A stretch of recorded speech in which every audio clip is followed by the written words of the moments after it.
بسم الله الرحمن الرحيم. الحمد لله ثناء الله ثم الصلاة والسلام على رسول الله صلى الله عليه وسلم. maanta way tahay bishu 26 December waxa weeyaan waxay inoola mid tahay 26 June aynu xornimada qaadanay 26 waa lambar u qaaliban reer Somaliland waa lambar u qaaliban marka waxa weeyaan aad iyo aad baan u hambalyeynaya shacbiga reer Somaliland dhammaantii guusha iyo farxadda u soo yeetay waxaan kaloo aad iyo aad u hambalyeynaya shacbiga Somaliland iyo xukuumadooda waxaan si gaar ah u bogaadinayaa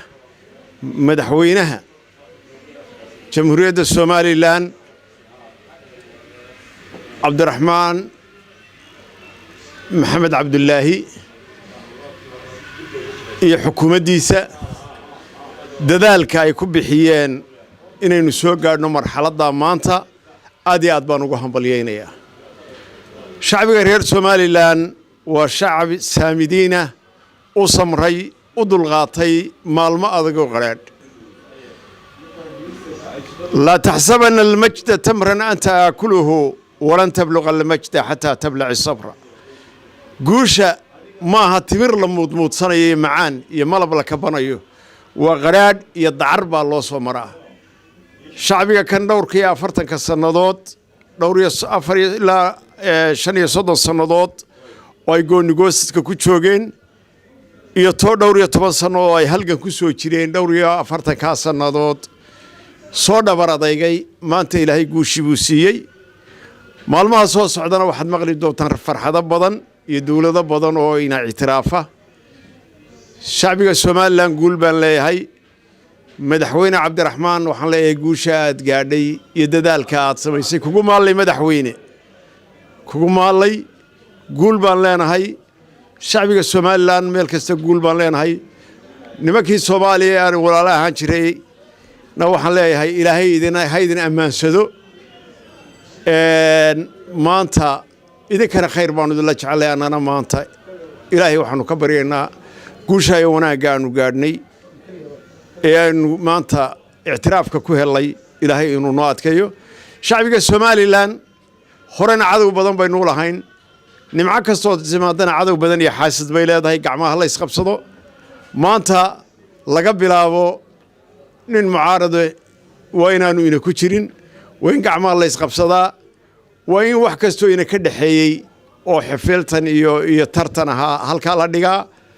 arrintaa maanta iyo dalka sidii loo dhisi lahaa iyo sidii loo horumarin lahaa inaynu gacanta isku qabsanno cadowgeena in aynu meel uga soo wada jeesanno wixii walaalnimo iyo wanaag inoo hayana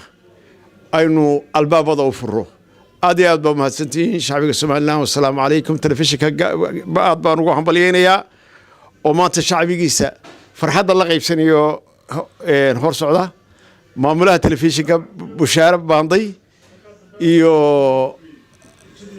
tiimkeedana waxaan leeyahay guul baan idin rajaynayaa aad iyo aad baa mahadsantihiin bismillaah alxamdulillaah allahumma salli calaa maxamed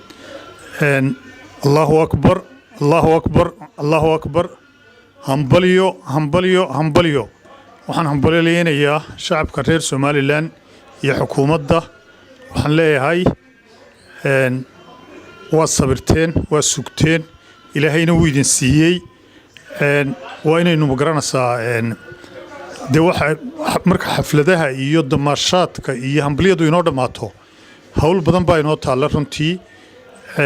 waxaan doonayaa inaan halkan ka xuso ilaa 1960kii 26kii June wixii ka dambeeyay halgana badan baa la galay oo ay ugu horeysay dhalinyaradii militariga ahayd inqilaabka isku dayday marka laga soo bilaabo ilaa marka dee salowgu soconayay marka mujaahidiintii asran baan iyagana waxaan xusayaa madaxweynayaashii kala dambeeyay ee Somaliland oo madaxweyne Maxamed Cabdullaahi ma garanaysaa cirro uu ugu dambeeyo aad iyo aad baan u wada xusayaa nin kastaaba qaybta ku lahaa gudoomiyaashii guurtida gudoomiyaashii baarlamaanka xildhibaanadii kuwa imika jooga kuwii ka horeeyay culimada shacabka haweenka cid kasta oo ka qayb qaadatay xaqudirinimada ilaa maanta la soo gaadhay waan hambalyeynayaa waananu ducaynaynaa intii dhimatay waxaan kaloo doonayaa inaan halkan uga digo shacabka reer Somaliland waxaynu u baahannahay ictiraafku inuu waxtar iyo horumar iyo barwaaqo iyo isjacayl inoo keeno laakiin uma baahnayn inuu dhibaato iyo mushkiladeen ugu noqdo marka dagaalkii hore dagaalka culus baa jira cadow intii hore ka badan baa imanaya marka waynu dadaalanaa waynu tashanaynaa waynu toltolanaynaa marka haddii alla idmo waxaynu u diyaar garoobanaynaa dagaallo cusub oo wejiyo kale leh aad iyo aad baan idinku hablaynaya aadna waan idin salaamaya maanta waa maalin taariikhi ah waa maalin shucuubta jamhuuriyadda Somaliland iyo dadweynaha Somaliland meel kastoo ay caalamka ka joogaan dal iyo dibadba waa maalin ku weyn runtii wixii aynu maanta muddo dheer oo dhowr iyo 30 sannadood ah aynu dunida ka raadinaynay ayaa hordhaceedii iyo horraanteedii aynu helay ictiraafkii jamhuuriyadda Somaliland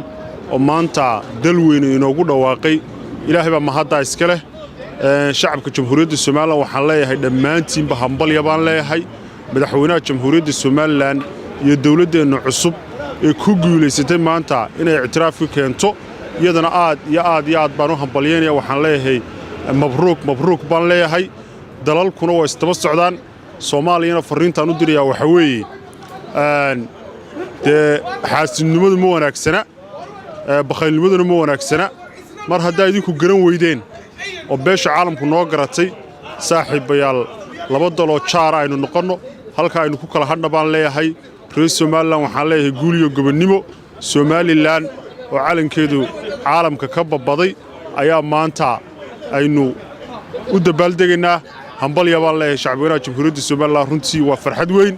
بسم الله الرحمن الرحيم الله أكبر الله أكبر الله أكبر ما أنت ومالين آدي أدوين ومالين فرحة له ومالين قرنك يشعب كريس Somaliland بكوين ومالين إن بدنا نسجني وحنوهم بلينا يا مدحوينها جمهورية Somaliland عبد الرحمن محمد عبد الله يشعب وينها رئيس Somaliland وحوي ما أنت ركله شن يصند الصنادات ومالين نسجني ومالين رنتي قيمة له ومالين تاريخية ومالين حصوص قارة كله شعبنا جمهورية Somaliland ملك استاي جوجانبا وحلنا همبليو آدي بانوجو همبليين يا دمانتا فرحد مسوكو بكريه وحنولنا شعبنا رئيس Somaliland samirkii iyo dulqaadkii iyo midnimadii iyo wadajirkii iyo wax isku haanshihi ayaynu alka ku soo gaadhnay maanta waa maalintii koobaad ee qaranka jamhuuriyadda Somaliland la ictiraafay waa maalintii u horeysay waa maalin taariikhiya in badan baan sugaynay waxaan leeyahay shacabweynaha reer Somaliland wax badan baa soo socday alkaasaynu ka wadaynaa wax badanna way soo socdaan wax badan baa soo socda hambaliyo TV qarankana waa hambalyeynaya saaxiibka xadhigle salaamu calaykum raxmatullah marka hore ilaahay baa mahad iska leh marka koobaad ilaahay baa mahad iska leh dadka Somaliland oo dhan waan salaamayaa waxaan ku salaamayaa gobonimada ictiraafka iyo madax bannaanida maanta ay qaateen ka mid noqdeen dadka caalamka iyo wadannada caalamka jamhuuriyadda Somaliland insha Allah dhawaan waxa la surayaa qaramada midoobay waxaan leeyahay guusha iyo madax bannaanida aad iyo aad baan dadka reer Somaliland runtii ugu hambalyeynaya oo ugu horeeyo madaxweynaha jamhuuriyadda Somaliland guulwade ama guulkeene Cabdiraxmaan Maxamed Cabdilaahi iyo marwadiisa iyo madaxweynaha ku-xigeenka ciidamada qaranka xisbiyada laamaha dawladda wasiirada iyo dhammaan xisbiyada qaranka jamhuuriyadda Somaliland shacabka Somaliland dhammaan waxaan leeyahay guul shacabka reer Burco aan matelayay haddana matelayo aad iyo aad baan hambalyo gaar ah ugu soo dirayaa waxaan leeyahay qarannimada ilaaliya madax bannaanidu waxay wadataa dhibteeday wadataa marka insha Allah amniga ilaaliya isha gaar ku haya cadowga reer Somaliland way nagu soo duulayaan iminka aan meel uga soo wada jeesano iska ilaalina insha Allah indha badan iskaga eegano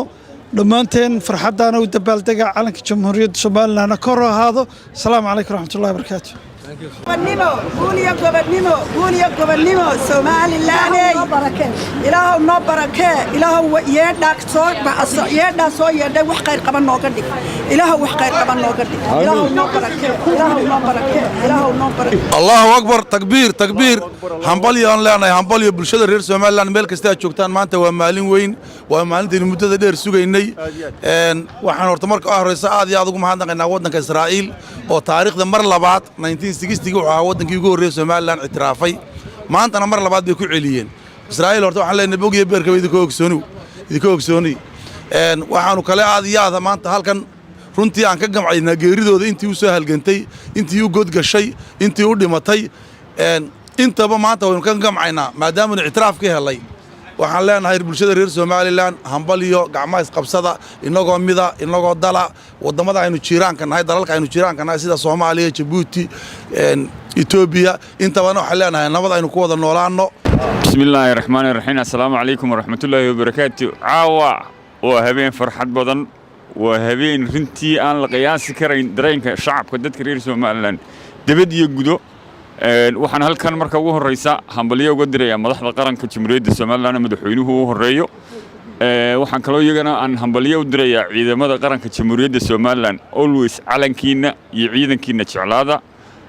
waxaan kaloo iyagana hambalyo u diray shacabka reer Somaliland iyo inta Somaliland jecel dunida daafaheeda ku nool 26 December 2025 baynu joognaa maalintii hore inuu itiraafku holaynay waxa weeye ku 960 June marka 26 reer Somaliland waxba ka dhaxeeya waxaan leeyahay hambalyo